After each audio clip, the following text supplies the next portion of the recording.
it doesn't actually help me that much to think of what all the worst case scenarios and all the bad plans are, because I'm not going to think of everything. And the fact is that once something happens, I'm going to figure it out. We're going to navigate through it. It's not the end of the world. And so it doesn't actually help me that much, really, to even pre-plan for the bad things, because I'm perfectly capable in the moment of moving through whatever this difficult thing is. Hello, and welcome to Working Your Way, the podcast dedicated to exploring the journey of authenticity in the workplace and discovering how to navigate it your way. I'm your host, Sandhya Sudhakar, and this episode is part of a series called Let's Talk About Labels, where we discuss the labels that we have a love-hate relationship with and break down what they really mean for each of us. Now, as always, we'll also share some ways that you can reflect on how they show up in your own life and career. And for this series, I'm inviting my friends to weigh in and share their experience using one of my very favorite ways to communicate, the voice note. I'm bringing on a co-host for this series as well. She's my friend and fellow entrepreneur, Arden Evenson. She's a content creator who advocates for financial inclusion. And when she's not talking about making money, she's talking about making babies, sharing all about her fertility journey online. In these episodes, we're really going to cover it all, from diving into the depths of human behavior to sharing our hopefully hilarious hot takes. So without further ado, let's get into the episode. Okay, welcome Arden to another episode of Let's Talk About Labels. Happy to be here. Yeah, I think this is going to be an interesting one because I think there's some similarities, or I think there might be some common ground between people pleasers and overthinkers. Yeah. And so we're going to talk today about being an overthinker. Is this a label that you identify with personally? Yes.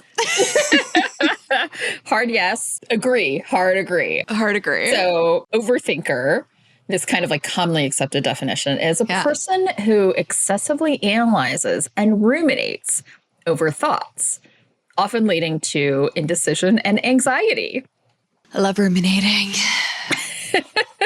Okay, and then the clinical definition is overthinking involves persistent, excessive, and repetitive thinking about the same thoughts or problems. It is often linked to anxiety disorders and can result in difficulty making decisions, increased stress, or impaired functioning. Some of the behaviors are indecisiveness. So an overthinker may struggle to make decisions, constantly weighing all the possible outcomes and consequences, replaying conversations. Ding, ding, ding. Mm-hmm. They might frequently replay past conversations or events in their mind, analyzing what they said or what they did and worrying about how they were perceived. Literally. What else? What else am I supposed to do? My picture could be next to that definition. And then the last one is catastrophizing. So often jumping to one of my greatest skills scenarios and their thoughts, imagining negative outcomes, creating unnecessary stress for themselves. Yeah. This is a fun one. So fun. I will say I do not connect with being indecisive. I do not think that my overthinking leads to being indecisive. I'll just make a decision. And I guess maybe I'll stress about it later whether it's the right decision, but not usually. I actually can be pretty decisive. So I just find that part I'm like, no, I can make a decision. We can move forward. I don't feel like it's like a procrastination tool. But I'm not saying it doesn't take up extra time and brain space that it doesn't need to. Yes. And so here's what I think about that is, and I'll talk about some Enneagram types later because immediately one came to mind for me, but I am an overthinker when it comes to relational things. So that replaying conversations in my head of what I could have said, what I should have said. How did they think about what I said? What did they think of me after that conversation? Did I say something that upset them? And not just past conversations, right? But I'll play out future conversations in my head. It's this it's autopilot, right? It's so it just happens. And I have to really be aware of it and turn it off to be like, why am I scenario playing how this conversation is going to go? And it might not even be like a realistic conversation that's going to happen. No, I mean, my job is communications, which ostensibly means that I'm good at communicating, even in the moment without a lot of prep. And I will lie in bed at night writing emails, planning conversations for calls the next day, not even stressful ones, right? Like I'll start writing blog posts while I just am like, let me think about some words I can use to start addressing this thing now, even though they're not going anywhere. Like they're not getting recorded. But yeah, the amount of time that I spend thinking about communicating when I am a very capable communicator is ridiculous. Interesting. And so, I mean, it's even like your work communications, right? Like you said, like blog posts, right? It's not necessarily a conversation with a person, which is interesting. Yes, it can be, but it's not like, and it's not even necessarily super stressful or like anxiety inducing things. It's just, I don't know. I guess maybe part of it is just that's like my brain thinks in words. Very special that way. As opposed to like in colors and animals. I don't know. I have no idea. I just like immediately though go into like recording and like composition mode, I guess. Like that's really what it is. It's I just like, if I have a moment to be still, my brain's like, we should compose something. Yeah. And so it's like, yeah, what's the outline? Let's start writing the sentences in my head. Yeah. Okay. I have so much more to say, but let's get into the voice notes. Yeah. Okay. Here's the first one. What does being an overthinker mean to me? I try to focus on the positive elements of this because I feel it's a default I can't control. But on the upside of being an overthinker, it means I am the one who is prepared for challenges. I can look around corners for myself and for others and anticipate things better. I do have to make sure that the downside of overthinking doesn't get the better of me, though. Overthinking in a less constructive way can mean that you catastrophize things, that you worry about things that may or may not happen, which just isn't a great use of your energy. So that is my journey to work on, but overall, I'm pretty happy with the skills that have come with being an overthinker. Yeah, I like this take of like, there are gifts in this, right? And so what I heard her talking about was this kind of scenario planning, like I can see around corners. I know what might happen next. I can project out into the future and create better plans because I'm overthinking all the possibilities of how it's going to go. And on the flip side of that then is like, and then this might happen, and then this might happen, and then this might happen. It's like the worst case scenario stuff, the catastrophizing, right? Yeah, I know. I feel like I am known for having a backup plan to my backup plans. And I remember being in meetings in a job, God, probably like 7 years ago at this point. And like a part of the meeting agenda was for us to go through Arden's concerns, which were like things I was worried about related to this client project. And they weren't like outrageous. Like, and so like in a couple of them, people would be like, yeah, we do need to think through that. We do need to have a plan for that. Right. But like, that was just a part of the meeting is like Arden's concerns. And we would just go through the things that I thought about that might go wrong. That's hilarious. We just carve out special time for like Arden's scenario planning. Yeah. I think so. Obviously, like being able to plan out scenarios or identify what might go wrong or identify the areas. And I think this is probably a lot of what was on your list of concerns. What are we not thinking about? Totally. What are we not considering, right? Yeah. And again, I agree that in some cases it can be incredibly helpful, that especially if we're talking about the part of my life where I've like run and managed events, like it's good to think through the kinds of things that could go wrong. But at the same time, you're not going to think of everything. And the thing that I often like am intellectually trying to convince myself of is that it doesn't actually help me that much to think of what all the worst case scenarios and all the bad plans are, because I'm not going to think of everything. And the fact is that once something happens, I'm going to figure it out. We're going to navigate through it. It's not the end of the world. And so it doesn't actually help me that much, really, to even pre-plan for the bad things, because I'm perfectly capable in the moment of moving through whatever this difficult thing is. Yeah, I think this is really interesting. So like the Enneagram type that I was thinking about before is the type 6. And the type 6s, they're called the loyalist or the skeptic. They're actually ones that like truly do project out into the future, and they can scenario plan. They can come up with like, they will be the first person to say like, what might go wrong with this plan. And that's a talent, because then it's like, you think about, you know, contingency plans and what if this or what if that, right? And so it's interesting because they can almost like sense risk, you know, they're great at identifying risks, and they are really thorough in their thinking, right? What else have we not considered? Like what else might happen, or what else are we going to need? And so in a work setting, I think about this as like, do you want to go through that exercise for every single thing? No, right? But like if you're launching a big initiative, if you're launching a new product, if you're setting forth a new business strategy, do you want to have one of these people or two of these people in on that meeting to say, what are we not thinking of, right? Like what might go wrong? Like how do we diversify our strategy, or how do we mitigate the risks in this thing that we're about to put a huge investment into, you know? Right. Yeah, no, I think that's totally right. And I think, yeah, even if it's something that maybe I would be like completely, you know, deferring or outsourcing, I still want one. Like, even if I'm not there, I want one of those people in the room thinking through those things. Yeah. Like I think about how I overthink in one area.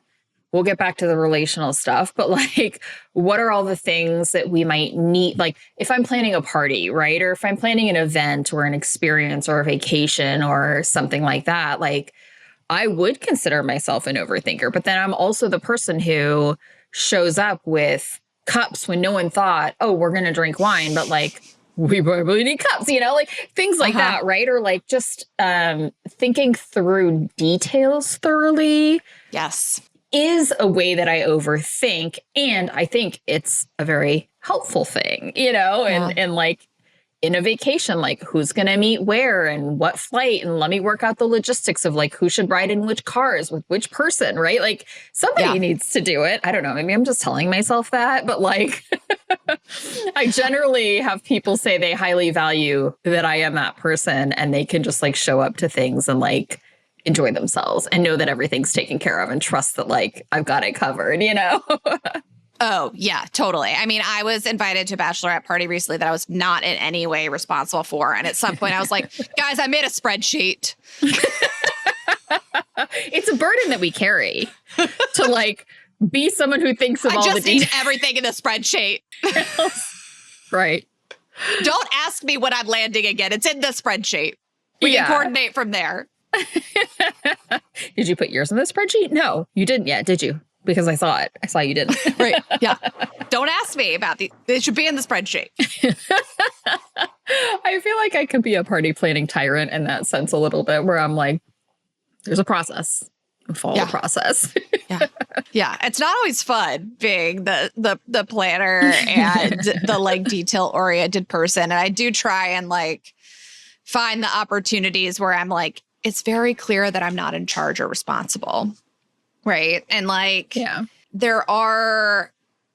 think there's some instances where, maybe you're traveling somewhere and things are hard to get, and you know, communication's going to be weird because not everyone's phone is working in this place. And you do need to kind of have all of those things really like figured out. But like maybe going to Destin, Florida is not one of those times because they also have Amazon and Instacart and cell phone service there. Yeah, fine. I mean, I'm willing to like consider that that's a thing. It's funny because when I think about how I overthink, why I overthink, it's like in service of like what in most cases, right? If it's a vacation, it's like, how do we like spend good time together, right? And so most people would be like, fine, we'll figure it out when we get there. Don't worry about it. And I'm like, I want to worry about it because I would rather us plan what groceries we need and have them delivered so that we don't spend our afternoon running around and doing those things. And we can all just like sit and hang out and like eat some cheese and drink some wine, you know? And so it's my agenda. I understand that for sure, right? Like that's what I want out of it. I hope that it's like a generous thing for other people, but it's like, we always can figure it out, but it's like how to like spend the time in the best way possible, I think is usually my motivation when it comes to my type A planning skills. Yeah. So it feels like there's some overlap with like, maybe not perfectionist exactly, but like optimization, right? Yeah. Like, and I love efficiency. And like, that's where I think a lot of that drive comes from it is like, I agree. Like I also have that kind of relational aspect, obviously, but a lot of it's just like, what's the easiest? Like, how do we make this as easy and like low effort as possible? Yeah, totally. Okay. And, you know, and I will add, like, I like to, once I get to a place, like chill out, right? So I'd rather today think of all the details and do all the plans and do all the coordinating and then like just chill there. But I also understand that, like, again, that's my preference, right? It's about me and what I prefer and how I want to spend the time versus other people might be like, I can't even think about that till we get there. It stresses me out to think about it now, you know? Yeah. Okay, let's listen to the next voice note. Ooh, I love this prompt. So good. I love thinking about thinking.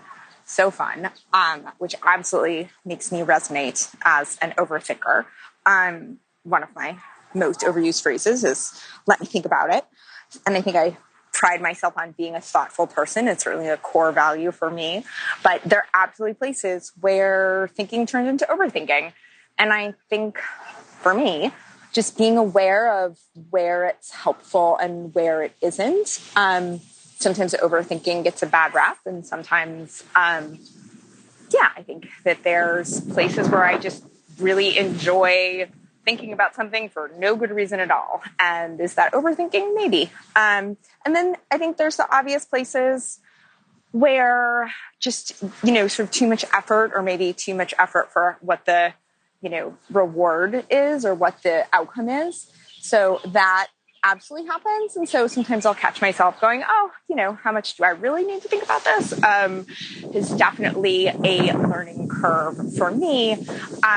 But also kind of balancing that with just thinking about things that I want to think about for as long as I want to think about them for the sake of thinking. So, I hope that that's helpful.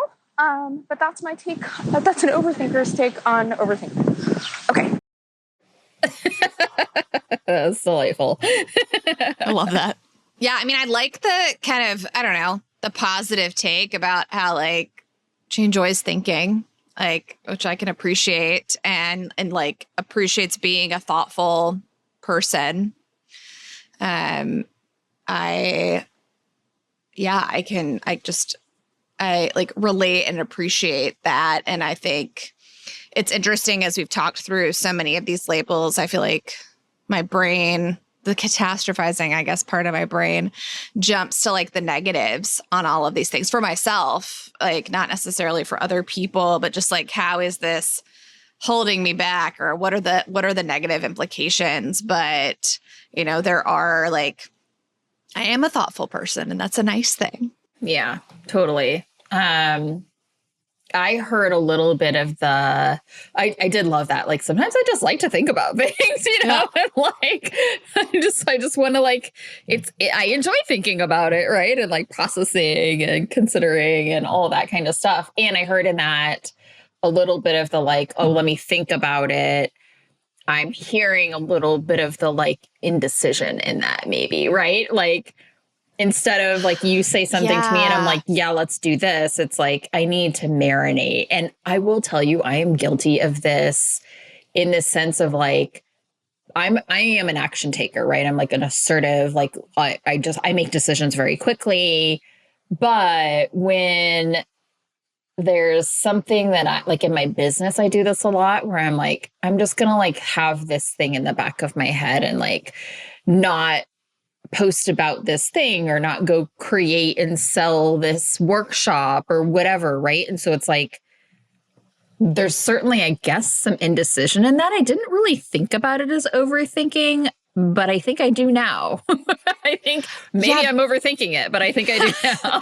The way that what it reminds me of for me is that I often tell people like, I'm not like a live brainstormer. Like you're not going to get my best ideas in like the group conversation. That's the first time we've thought about this thing. Yeah. Yeah. Right.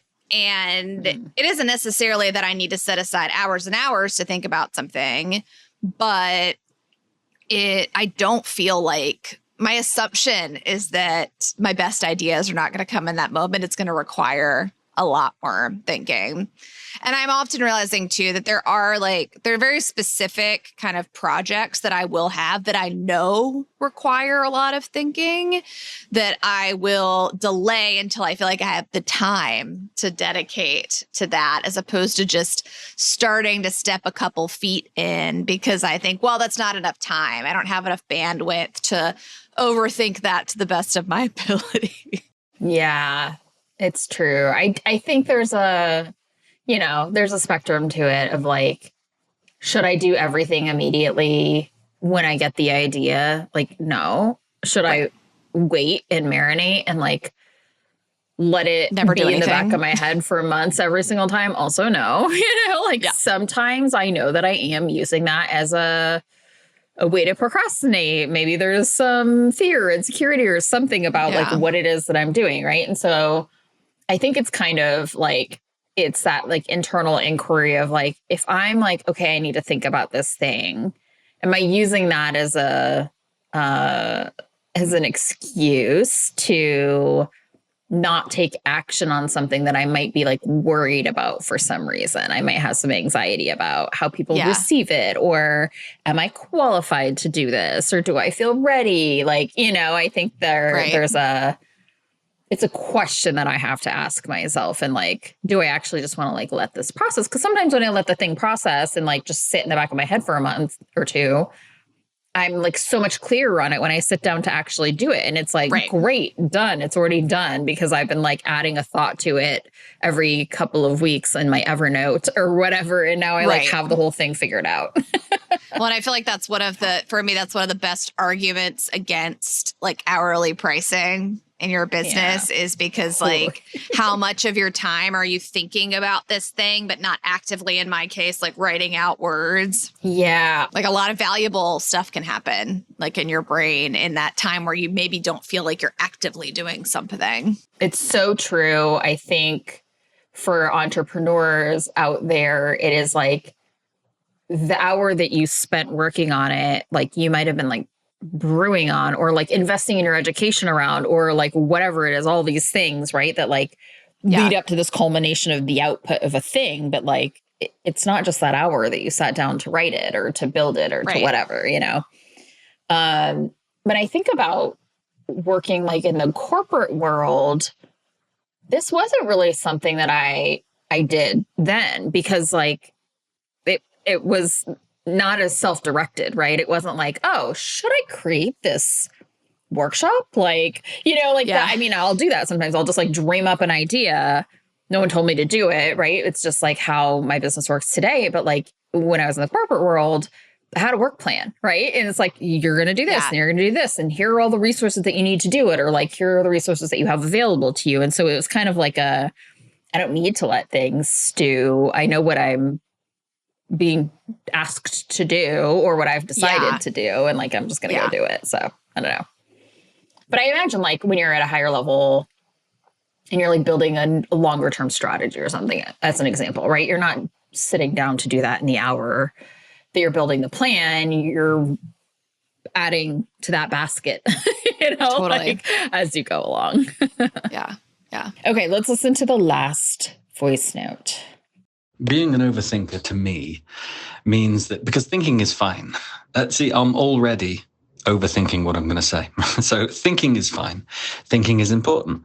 But I think the word over, I think we need to define that. And so it's probably thinking that, see, I'm overthinking this. Oh, it's so meta. I think it's thinking that has gone beyond being useful. That's kind of how I define it. Because we either come to the conclusion and then continue to think. And whilst 10% of the time, historically speaking, that may have been useful, we kind of delude, us overthinkers that is, kind of delude ourselves into thinking that this is one of those 10%. It has to be, or it could be. Therefore, I have to analyze every situation to make sure that if this is one of those 10%, that I'm making the right decision. Now, how it shows up for me is stagnation, in a word. You become stagnant when it comes to making decisions. Now, a quick decision could be the wrong decision, but I've heard someone say before that if you fail to make a decision, or at least fail to make a decision quick enough, then to that end, you are making a decision in that the decision will probably be made for you. And then the longer you wait, these things come with interest. Unresolved issues come with interest. And so it gets all the more difficult, which you then overthink. So that's how it shows up for me. And that's kind of, that's how I overthink about being an overthinker. It's quite meta, isn't it? We had like perfectionists trying to make the voice note perfect, and now we have overthinkers overthinking about the overthinking. Yeah, I mean, I think we both responded to, I don't remember what the exact words were, but just like kind of thinking beyond what's like useful, like it like stops. Overthinking is when it stops being sort of productive and valuable.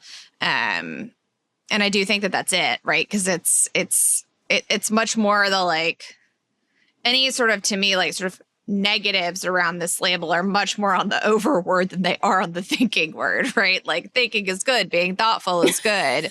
Right. But like, when are we doing more of it than is like a value to anybody? Yeah. I think the indecision part of this comes to life, right? In terms of like, if I have a decision to make, again, like you and I have talked about this, like you and I are pretty opinionated, decisive people, right? And so I don't necessarily relate to that part of like, if I have a decision I need to make, I'm going to ruminate on the options and I'm going to second guess myself and question like, okay, but if this is my decision, is it the right decision? And what else have I not considered? And it might not happen that way, or, like, so I think that's what I heard in that, a little bit of like the not trusting your gut, or, continuing to think about the decision after maybe you've landed in that like 70% certain place or something like that. Right.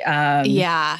I definitely think about sort of that kind of percentage idea a little bit in kind of my like work products, that I can get to the point where I feel like I'm over optimizing, like overthinking that last 20%. And especially being like a solopreneur, not having other people that I'm collaborating with, like I usually get to a point where I'm like, we need someone else to look at this. Like I need the client to tell me what they think about this instead of me trying to figure out how to make it perfect for them, right? Because I don't know what's going to be the right way to use my time to get this to 100%. I need some feedback first. And so stepping out of my own brain to like invite in some other thinking to actually like make progress is, I think, one way that I kind of try and address when I do feel like that overthinking is sort of slowing me down and holding me back. Yeah. And I think there are decisions where like, if it's, work product or something, right, where it's like, is this good enough, or is this where it needs to be for now? But then there are like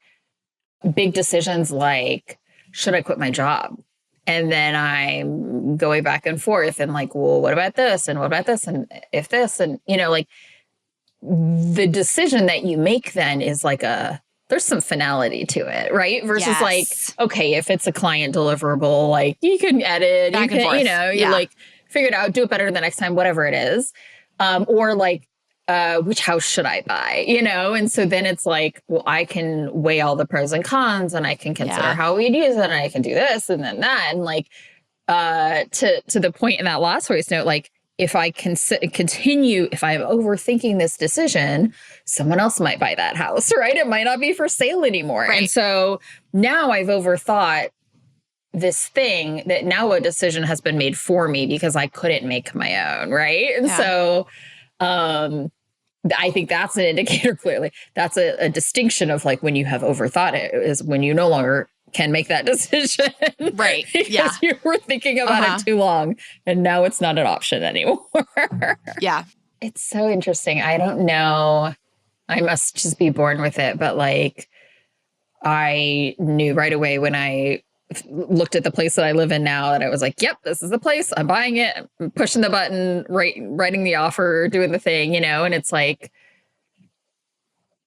I have a pretty good sense of like what I want, what I like when it comes to certain areas of life. And so it's like those kinds of things don't really bother me much. But I know a lot of people who would, and I think it's like probably more common and normal to like really stew over a big decision like that. Yeah. Yeah. Well, and I like, the real estate decision making speeds in some cities in the US are just also, you got to be quick. Right. That's true. And it is just, I think it's a good example of like, just make the best decision you can with the information that you have at the time. But I also, and the quitting your job example, like I feel like those are the most confident moments in my life is when I knew when it was time to like quit a job. But I also, I love quitting things. Maybe the next label should be overconfident. Sometimes like, I quitter? think because I'm overconfident. Yeah. Or quitting. Yeah. Being a quitter. So I'm curious what you think about, like, I don't know, what advice would you give an overthinker? What has helped you, like, know when something is thought out enough? Yeah, I don't know. I think for me, what I think I've gotten better at over time is more just the pausing, overthinking in moments where it's not serving me, where I feel like I'm obsessing over a conversation or I'm starting to write that email that doesn't need to be written right now. And like, it's very simple. And like, I heard some, I think like actor who went to therapy on a podcast say this, but it's just like the phrase "not now." That it's not telling myself that it's not important to think about this and that we can never think about it, but just that like right now we're not thinking about this thing. And it's not a perfect phrase or a perfect system, but I think it does sort of like bring my shoulders down a little bit because I'm not saying I'm ignoring this and that it's solved and we'll never think about it again. I'm just saying this is not the moment for this particular overthinking right now. Yeah. So it's like, just put it on the back burner for a little while. Yeah. You can think about it more later. Yeah. And like, maybe I don't actually come back to it, right? Because like something happens and like we learn new information or it wasn't actually that important and I was obsessing over it for no reason, but that's not the intent. The intent is not to never think about it. It's just to like sort of take the pressure off in that moment. Yeah.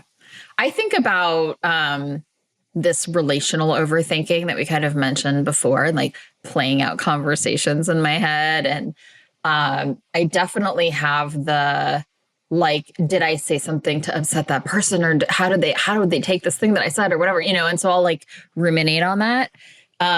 Or like in the shower, I'll be like playing out conversations that I might have with people of like, I don't know, some polarizing opinion that I have and like, how would they respond to it? And I mean, I know why it happens, right? But like, it's just so automatic.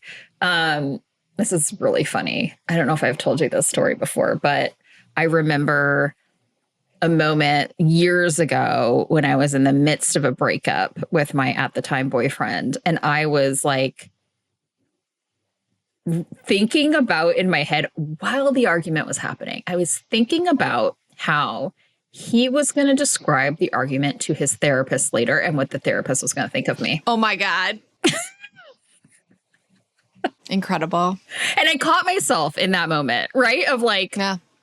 What in the world are you doing? Like, you're not even present in I mean, I was present in the conversation, but I was like, why do you care what this person that you've never met before would think of you? And like, it was just like so many steps removed. And I mean, that's overthinking. Like, that's relational overthinking.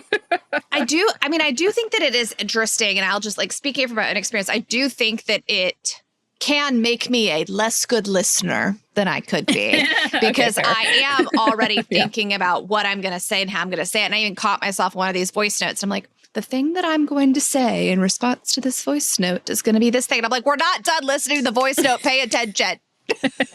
Yeah, totally. Totally. Yeah, I do. That's very fair. I think you can't be fully present when you're like projecting out of this, and then I'll say this, or what about this, or they're going to think about this later. And like, it's something that I'm very aware of it. And like, I think if we're thinking about like, I don't know, tools or tips and tricks, like I think for me, what's the way to shut the faucet off, you know? And I think, this isn't, I think, good advice for everybody, but it's good advice for someone like me to be like, what's the worst that could happen? Totally. Yeah. And if you were already a catastrophizer and you're like, I could tell you what the worst that would happen is we all die because there's an explosion. You know, like, I mean, it's like, It might be like, you've already thought about that. If you are a catastrophizer, I think it's now like, what's the likelihood that this situation is going to happen? Or what evidence do you have to suggest that like that actually would be the way that someone would respond, you know? Yeah. I saw something the other day, probably on Instagram, let's be honest, that was like, you know, instead of being like their first thought being like, what if my friend's mad at me? Or what if they took that the wrong way?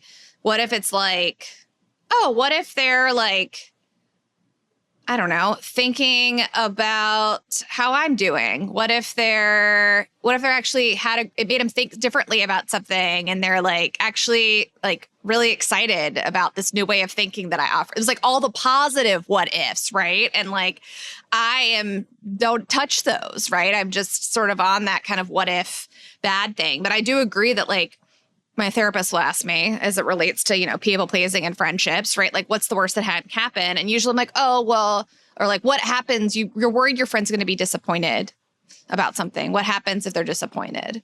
And I'm always like, oh, well, they tell me they're disappointed. I felt bad about it for years and they get over it immediately. Right? Like, you know, but like the fact is like, if I've upset them, they'll tell me, we'll talk about it, and then we'll move on. And like, that's not that bad. Like, yeah, totally. I think, I do think, unless you're a catastrophizer, like, what's the worst that could happen? And then like, how likely is it that will actually happen? You know, what evidence do you have, Arden, of like some time that you've upset your friend and they lashed out and said they don't want to be your friend anymore? Right. Think about the scenarios when that happened. Did they ever do that? No. Is it likely that they'll do that this time? Also, no. Yeah. Uh-huh. Yeah. I wonder if do you meditate? You know, it's really been on my to-do list. I'll get to it in 2025. Yeah, I think there are like some... If you are someone who is interested in that and think it, you know, I think there's always like an experiment, give it a try, you know, and for me personally, just the like clear my mind, sit still, be present meditation is really hard for me. I'm not saying it doesn't work for me. I'm saying it's really, really hard for me. And so I think things like breath work or breathing, like or even like a guided meditation, which like there are some great apps out there like Insight Timer and Calm that have like things you can listen to that will kind of keep your mind occupied in like one place, right? Especially if you're a multitasker and a multi-track thinker, how can I use like one of those tools to like start to train myself to quiet my mind, to like slow down the ruminations and the, like multi-tracks of like, okay, I'm going to project like what this person's then going to say to someone else and what they're going to think of me. And like, that's what I'm thinking about. Right. So it's like, how do I wind some of that stuff back and like start to focus my thinking and like slow it down and that kind of stuff. And I think some kind of meditation, guided meditation, breath work. Yeah. Those types of things can really help with that. So I think those apps are great ones to check out. And a lot of them have like free versions and lots and lots and lots of options. And so I think I would say experiment with different mindfulness practices and find one that works for you, that you actually like and enjoy and would stick to, and like do that. It's like the maintenance plan, right? If I do some kind of mindfulness or meditation work on a regular basis, my brain is going to be more trained. That muscle will be more attuned to what it needs to do when I hit a situation where I'm like spiraling on something. Yeah. My therapist just sent me a few options last week. So, Great. Timely. We'll get there before 2025. You let me know what works for you and I'll try that first. Amazing. Okay. Well, yeah, we're really going through these. And I think that we have self-identified ourselves as overthinking people pleasers. And I feel like that's accurate. I think so. Okay. Well, until next time when we can tell more stories that are hilarious and that we might regret putting on the air. Perfect. See you soon. Bye.